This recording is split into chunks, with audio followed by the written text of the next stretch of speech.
Betapa kecewanya cikgu dengan perangai Arif. Tapi, tu orang lain.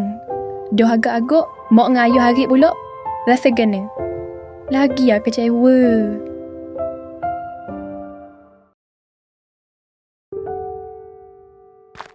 Sebab itulah penting kita fikir dulu. Mana hak betul, mana hak salah.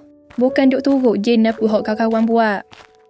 Ingat kawan hak molek sepatutnya tolong kita jadi orang juruh. Bukan jadi kau teruk. Oh, agak aku kena ceramah dengan Kak Syuhada ni. Tapi semua betul napa hak ye khabar. Betul dah napa hak kat khabar tu Kak.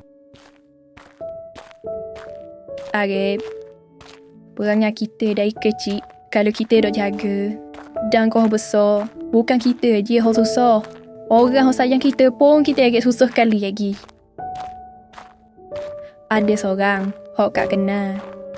Ia mula dengan perangai nakal pari juga. Ikut ke kawan, nak suka-suka. Tapi, kau lama, ia kau jauh. Ia jadi kau kasar.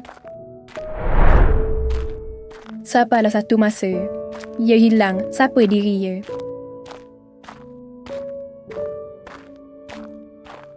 Kak tambah Arif jadi gitu. Arif lain. Kak percaya, Arif boleh jadi budak baik. Tapi Kak, kalau saya berubah pun, orang lain tetap kata saya ni budak nakal kot Kak. Mesti kata saya ni berlakon lah, apalah. Arif,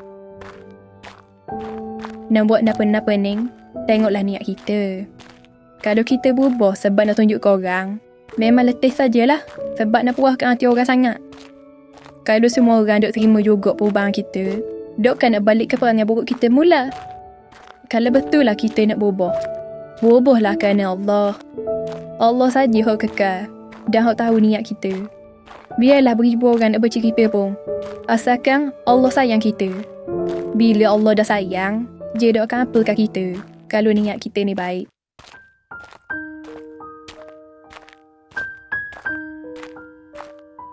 Terima kasih Kak, nasihat ke saya. Saya terah Kak, buat molek lepas ni. Kak percaya, Arif bolehnya. InsyaAllah Kak. Tiba-tiba main lega dalam hati aku. Kak Syuhada, doa lawa. Baik pula tu.